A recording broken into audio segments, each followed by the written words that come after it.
اعوذ باللہ من الشیطان الرجیم، بسم اللہ الرحمن الرحیم۔ یہ کلپ جو ہے اس کا آغاز ایک شعر سنا رہا ہوں میں آپ کو، اس سے کر رہا ہوں۔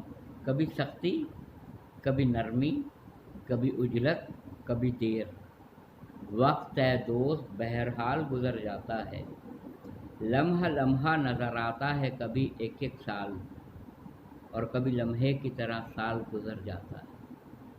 کبھی سختی، کبھی نرمی، کبھی اجلت، کبھی دیر، وقت ہے دوست بہرحال گزر جاتا ہے، لمحہ لمحہ نظر آتا ہے کبھی ایک ایک سال، اور کبھی لمحے کی طرح سال گزر جاتا ہے۔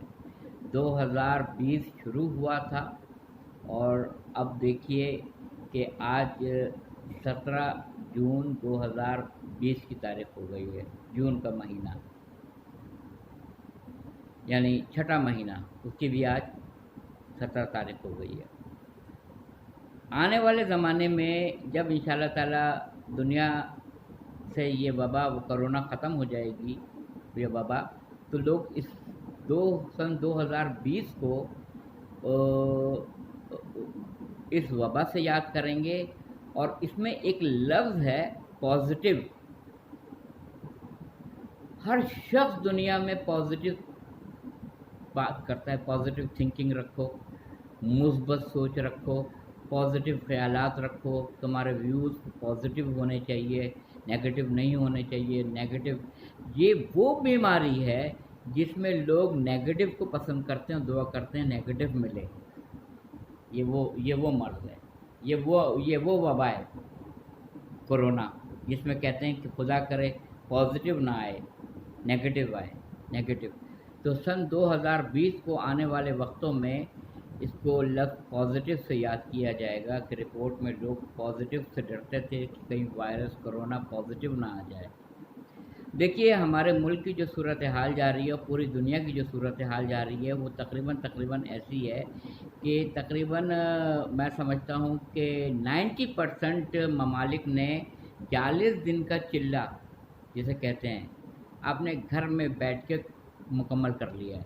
یعنی 40 دن تو آپ یوں سمجھیے کہ اس سے زیادہ ہو گئے ہیں، 3.5-4 مہینے کے قریب ہونے کو آئے، کہ 40 دن کا جو چلہ کھینچا جاتا ہے وہ اپنے گھروں میں بیٹھ کے اس سن 2020 میں 90% ممالک کے باشندوں نے، شہریوں نے یہ چلہ کھینچا ہے گھر بیٹھ کے کر کے۔ اور ایک ایسی عجیب و غریب یہ وبا کہ جو کبھی زندگی میں کبھی جس کا سامنا نہیں کیا تھا، اور اللہ تعالیٰ سے دعا ہے کہ اللہ تعالیٰ اس کو جلد از جلد ختم کرے، جو لوگ بیمار ہیں وہ شفا پائیں، اور جن کو کرونا پازیٹیو آ گیا ہے وہ 14 دن گزار کے رپورٹ نارمل ان کی ہو جائے، اور وہ اپنے ریگولر روٹین میں واپس دوبارہ آ جائیں۔ مگر میں جس چیز کے اوپر بات کرنا چاہ رہا ہوں وہ یہ کرنا چاہ رہا ہوں کہ ہمارا ملک اس وقت کن کن مراحل سے گزر رہا ہے۔ دیکھیے ایک طرف جو ہے ٹڈی دل نے چاروں طرف سے یلغار کر دی ہے، یعنی فصلوں کی فصلیں، جیسے حضرت سلیمان علیہ السلام نے جب یہ کہا تھا سورہ نمل میں کہ تخت بلقیس کا لانے والا کوئی ہے، تو دیو نے کہا قبل اس کے کہ آپ پہلو بدلے میں لے آؤں گا، اتنے میں ایک شخص نے کہا کہ قبل اس کے کہ آپ کی پلک جھپکے میں لے آؤں گا، اور تفسیر میں نام آیا ہے آصف بن برقیہ، جن کو کتاب الہی کا تھوڑا سا علم تھا، وہ چشمے زدن میں لے آئے۔ تو یہ ٹڈی دل بالکل چشمے زدن میں اسی طرح فصلوں پہ بیٹھ کے اس کو کھا جاتی ہے اور اس کو تہس نہس کر دیتی ہے، بربادی۔ تو اکنامکس کا ایک اصول ہے ڈیمانڈ اینڈ سپلائی، جتنی زیادہ ڈیمانڈ ہو اتنی پروڈکشن ہو، اتنی ہی سپلائی ہو، ڈائریکٹلی پروپورشنل ہیں۔ اگر زیادہ چیز کی ڈیمانڈ ہے تو سپلائی میں تیزی لائی جائے اور اسی طرح وہ مارکیٹ میں چیز دستیاب ہو۔ اب ہمارے یہاں المیہ یہ ہے کہ ڈیٹول، راتوں رات ڈیٹول اتنا مشہور ہو گیا اور اس کی قیمتیں اتنی زیادہ کر دی گئی ہیں کہ دکانوں سے غائب ہو گیا، کسی دکان پہ ڈیٹول ملتا نہیں ہے، بڑی مشکل سے کسی شاپ پہ ملتا، اور ڈیٹول میں تو اب میں نے دیکھا ہے کہ پرانا جو ڈیٹول آتا تھا نئے ڈیٹول میں اور اس کے نئے ڈیٹول میں پرانے ڈیٹول کے کلر میں فرق ہے. اگر آپ کلر میچ کر لیں تو کلر میں بھی فرق ہے. لوگ پلازما جو صحت یاب ہو رہے ہیں اپنا پلازما اس جانکنی کے عالم کے باوجود کہ کرونا انسان کو آدھے کا آدھا کر دیتا ہے اس پہ بھی اپنا پلازما 6-6 لاکھ اور 5-5 لاکھ 6-6 لاکھ میں فروخت کر رہا ہے. یعنی ابھی بھی پیسے کی حوث ہے, ابھی بھی پیسے کی طلب ہے. سورہ التکاثر میں ہے, بسم اللہ الرحمن الرحیم. 2 آیتوں کا ترجمہ میں آپ کے سامنے پیش کروں گا. پہلی آیت یہ ہے کہ تم کو مال دنیا نے اتنا اندھا کر دیا حتیٰ زرتم المقابر, یہاں تک کہ تم اپنی اپنی قبروں میں جا کے لیٹ گئے.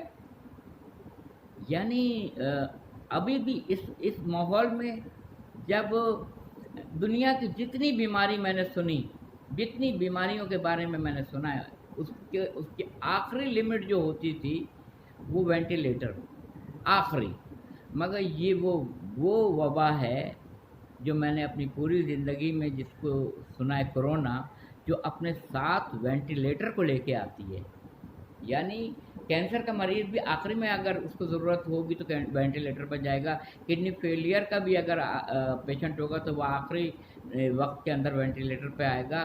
یعنی ہارٹ اٹیک کا پیشنٹ ہو, کوئی بھی پیشنٹ ہو, جب بالکل اب علاج ممکن ہی نہیں ہے تو آخری میں وینٹیلیٹر کی باری آتی ہے. مگر یہ اتنا موذی مرض ہے, اتنی خطرناک وبا ہے, یہ اتنی خطرناک وبا ہے کہ اگر خدا نہ خواستہ یہ آپ کو ہو یا مجھ کو ہو یا کسی کو بھی ہو, اللہ نہ کرے کسی کو ہو, سب سے پہلے تو میں پروردگار عالم سے دعا گو ہوں کہ کسی کو بھی نہ ہو, سب کو اپنے حفظ و امان میں رکھ, اپنی پناہ خاص میں رکھ, کسی کو بھی نہ ہو. اور جو بیمار ہو چکے ہیں ان کو شفائے کاملہ اور عاجلہ عطا ہو, اور جو لوگ وینٹیلیٹر پر گئے وہ دوبارہ سے صحت یاب ہو کے اپنے اپنے گھروں کو جائیں. یہ میری دعا ہے. مگر میں مثال کے طور پہ بتا رہا ہوں کہ اگر خدا نہ خواستہ کیا میں آپ کو بتاؤں, اس کا بل بنتا ہے 17 لاکھ 20 لاکھ 25 لاکھ 30 لاکھ. غریب لوگ کہاں سے اس کو برداشت کریں گے؟ اچھے کھاتے پیتے گھرانے کے لوگ برداشت نہیں کر سکیں گے اتنا بڑا بل, کہاں سے؟ تو اس میں ہوتا یہ ہے کہ آپ نے ٹیسٹ کروایا, اگر رپورٹ پازیٹیو آتی ہے تو ایک ہی گھر کے اندر سب کو ٹیسٹ کرانا پڑے گا کہ دیکھیں کتنوں کو لگا ہے کتنوں کو نہیں. اور جس کو لگ چکا ہے وہ اپنے آپ کو الگ الگ کمرے میں آئسولیٹ کر لے گا, اپنے کو الگ کر لے گا کمرے میں. اس کا کھانے کا انتظام, پینے کا انتظام, اس کے استعمال کی اشیاء سب الگ کر دی جائے گی. اور اس کو یہ 14 دن گزارنے ہوتے ہیں, 14. اور اس 14 ڈیز کے اندر جو جنگ ہوتی ہے وہ جنگ بڑی خطرناک ہے.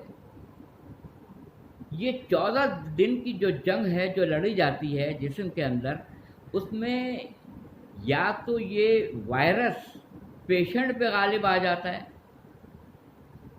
اور پیشنٹ کو اسپتال جانے کی نوبت پڑ جاتی ہے, اللہ محفوظ رکھے, یا پیشنٹ کا امیون سسٹم یعنی مدافعتی نظام اتنا اسٹرانگ ہو, اتنا پاورفل ہو اللہ تعالیٰ کے حکم سے کہ وہ اس وائرس کے اوپر غالب آ جائے.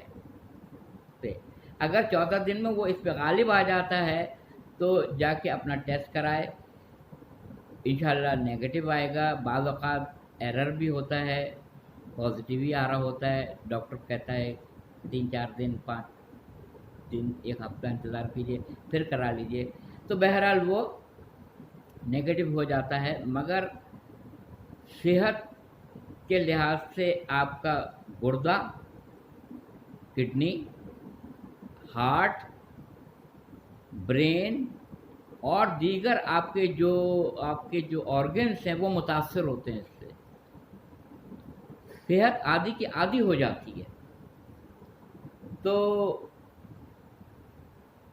کہتے ہیں نا علاج سے بہتر احتیاط ہے, احتیاطی تدابیر اختیار کیجیے, اپنے آپ کو سینیٹائزر یوز کرتے رہیے.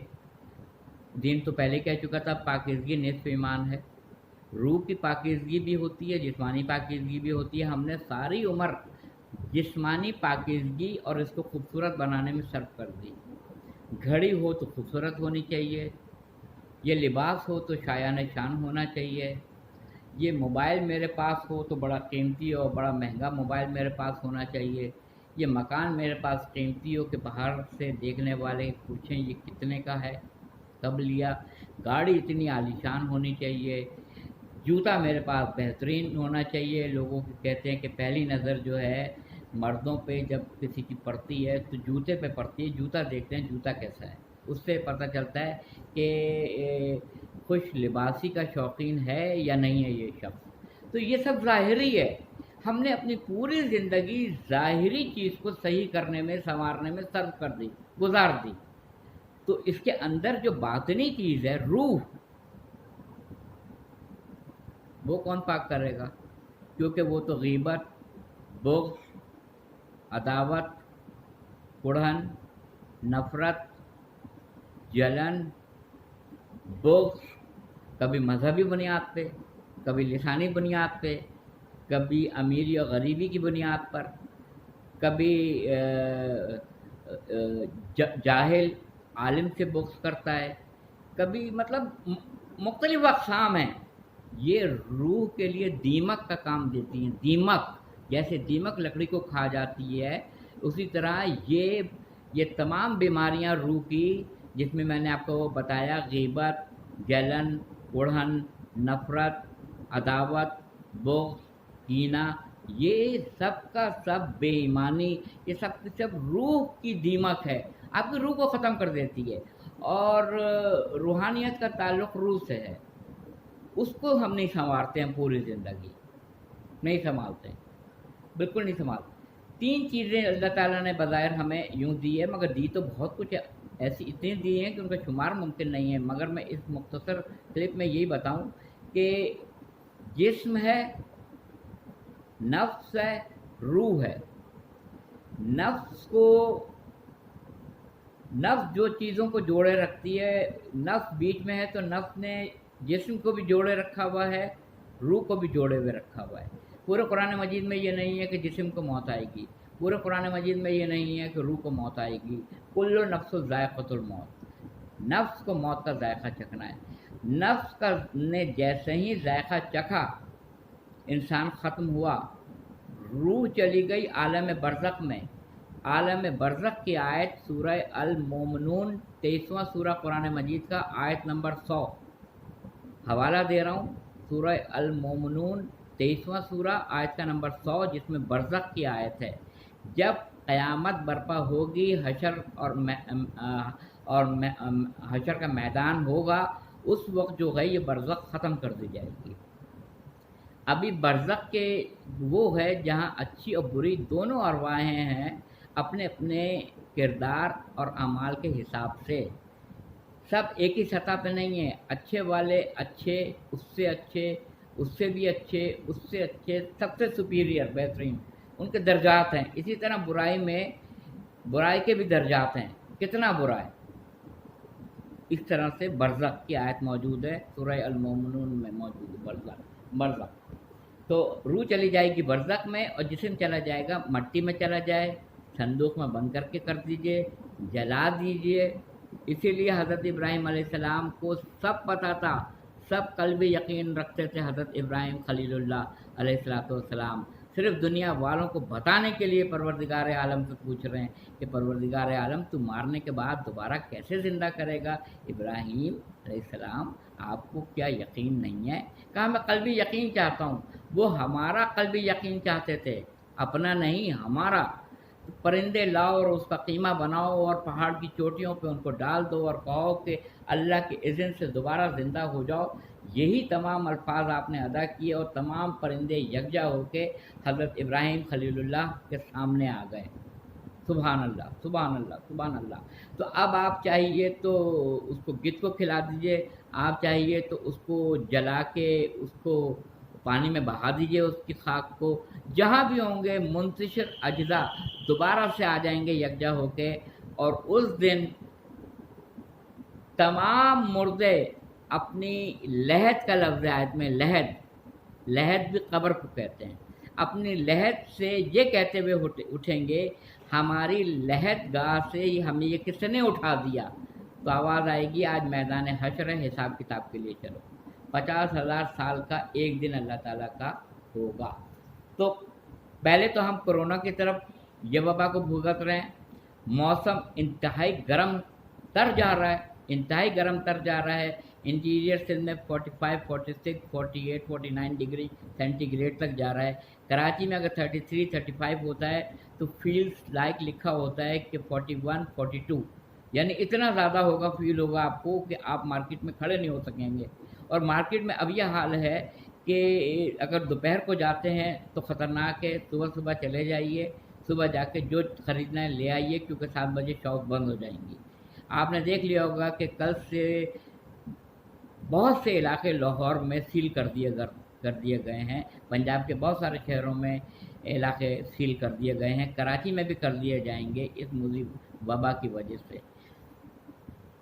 دوسری طرف ٹڈی دل، لوگوں نے بڑے شوق سے کہا یہ حلال ہے، اس کو پکائیے کھائیے بریانی بنائیے، یہ تو حلال ہے، مگر اگر قرآن کا مطالعہ کیے ہوئے ہوتے تو کبھی یہ نہیں کہتے کہ اس حلال ہے، پکائیے کھائیے اور لطف اٹھائیے، کیونکہ آیت قرآن مجید میں متعدد جگہ پہ ٹڈی دل کا تذکرہ کر کے ہے کہ یہ عذاب الہی ہے۔ آپ کیا سمجھتے ہیں کہ چشم زدن میں اجناس پہ بیٹھ کے یہ اربوں خربوں ٹڈی دل کا فصلوں کو کھا جانا اور صفا چٹ کر جانا، اور اس کے بعد سے جب ڈیمانڈ بڑھے گی قوم کی چیز کی طلب فیوچر میں، تو کیونکہ یہ تباہی ہو چکی ہے تو اللہ نہ کرے اللہ نہ کرے اللہ نہ کرے کہ قحط کی صورتحال کا سامنا کرنا پڑے کہ سپلائی نہ ہو سکے، ڈیمانڈ کرنے والے زیادہ ہوں، چیز کی کمیابی ہو جائے، یعنی اجناس کی ہم شادی بیاہ میں بھر بھر کے لیتے تھے پلیٹ میں، اور بھر بھر کے لینے کے باوجود بھی کثیر تعداد میں کھانا اسی ٹیبل پہ چھوڑ دیتے تھے، برباد ہو جاتا تھا۔ ایک ایک دانے کا حساب ہوگا، ایک ایک لقمے کا حساب ہوگا، حلال ہے حرام ہے، ایک ایک دانہ جو ہم نے برباد کیا ہے اس کا حساب لیا جائے گا۔ میں نے آج سے 5-6 مہینہ پہلے اپنے دوستوں سے کہا تھا، میرا ویژن یہ بتا رہا ہے کہ آنے والے وقتوں کے اندر روٹی کا ایک ٹکڑا ہوگا، اس پہ ہزاروں لوگ اس کے اوپر ٹوٹ رہے ہوں گے ایک روٹی کے ٹکڑے کے اوپر، کہ اللہ نہ کرے کہ یہ جو آپ ٹڈی دل کا سن رہے ہیں یہ عذاب الہی ہے، جس کو لوگ کہہ رہے ہیں کہ کھائیے یہ حلال ہے، یہ بڑی اچھی چیز ہے، بریانی بنائیے، بجائے توبہ استغفار کرنے کے، اللہ سے معافی مانگنے کے، اپنے آپ کی بہتری کرنے کے لیے قرآن پڑھیے۔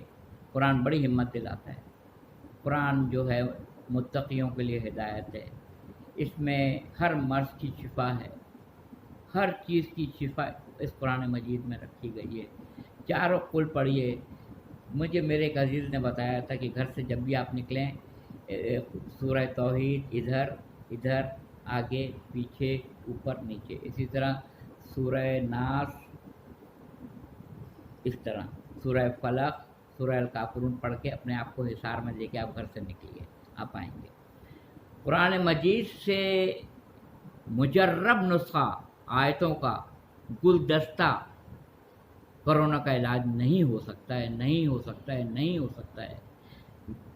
آپ کو کیا پتا، اللہ خیر الماکرین، وہ بہترین چالیں چلنے والا ہے، وہ چالیں چلنے والا نہیں ہے۔ اگر صرف یہ لفظ ہوتا کہ وہ چالیں چلنے والا ہے تو یہ معیوب لفظ ہے، چال چلنا یہ معیوب لفظ ہے، مگر اس نے لفظ خیر رکھ کے بتا دیا کہ جب خدا کوئی بات کہتا ہے تو اس میں بہترین جملے ہوتے ہیں۔ واللہ خیر الرازقین، وہ بہتر رزق دینے والا ہے۔ میں نے ایک صاحب سے کہا یہ جملہ ہٹا دیں، وہ بہتر رزق دینے والا ہے۔ رزق تو ایک امیر کبیر آدمی بھی آپ کو دلا دے گا، کھانا پانی صبح دوپہر شام، آج کل لوگ کر ہی رہے ہیں، کھلا ہی رہے ہیں لوگوں کو، رزق دے ہی رہے ہیں وہ لوگ۔ بہتر رزق بندوں کے لیے آئے گا، اللہ کے لیے بہترین رزق دینے والا، وہ بہترین رزق دینے والا ہے، بہترین۔ اور سورہ علم نشرہ کی آیت ہے، بسم اللہ الرحمن الرحیم، ان الماء العسر یسرا، ان الماء العسر یسرا۔ ان المال اسر یسرا، یعنی ہر سختی کے ساتھ راحت ہے، ہر غم کے ساتھ خوشی ہے، ہر تکلیف کے ساتھ راحت ہے، ہر خراب دن کے ساتھ اچھے دن ہیں، پیوستہ رہ شجر سے امید بہار رکھ۔ یہ ویکسین جب بنائیں گے وہ خیر الماکرین، بہترین چالیں چلنے والا، ہمیں کیا پتہ، آپ کو کیا پتہ، آپ کے ہفتہ 10 دن کے اندر اندر خبر آ جائے کہ اس کا علاج آ گیا ہے اور اس فلاں چیز کے ذریعے اس کا اینٹی ڈوٹ ہے اور یہ ختم ہو جائے گا، فلاں چیز کر دی جائے اس کا ڈوٹ ہے ختم ہو جائے گا، اور اس طرح چشم زدن میں وہ چیز غائب ہو۔ پروردگار خالق وہی ہے نا، المصور وہی ہے، اسی نے بنایا ہے، اسی نے بنایا ہے۔ وہ قرآن میں کہتا ہے، جب آیت کہتے ہیں نشانی کو، وہ قرآن مجید میں کہتا ہے جب میں کسی آیت کو منسوخ کرنا چاہتا ہوں تو اس کو منسوخ کر کے اس کی جگہ پہ دوسری آیت لے آتا ہوں۔ تو کیا قرآن مجید میں نعوذ باللہ رد و بدل ہو رہا ہے؟ نہیں، بالکل نہیں ہو رہا ہے۔ لوح محفوظ میں لکھا ہے کہ اولاد نہیں ملے گی، اتنی عبادت کرو، اتنی عبادت کرو، اتنی دعا کرو، اتنی دعا کرو کہ وہ نہیں ہاں میں تبدیل ہو جائے۔ تو نہیں بھی آیت تھی اور ہاں بھی آیت ہے، تو جب میں کسی آیت کو منسوخ کرتا ہوں نہیں ملے گی، اس کو دوسری آیت سے بدل دیتا ہوں یعنی ہاں ملے گی۔ تو اللہ سے امید رکھیے اچھے دن کی، اچھے دن بھی آئیں گے۔ جب اچھے دن نہیں رہتے ہیں تو برے دن بھی نہیں رہیں گے، یاد رکھیے۔ جب میں نہیں کہتا کہ اس ویڈیو کو آگے بڑھائیے گا، اگر آپ کا دل چاہے گا تو آپ بڑھائیں گے، اور ورنہ اس کو سنیے گا ضرور۔ میری آپ سے التجا ہے کہ اس ویڈیو کو آپ سنیے گا ضرور۔ وآخر دعوانا الحمدللہ رب العالمین۔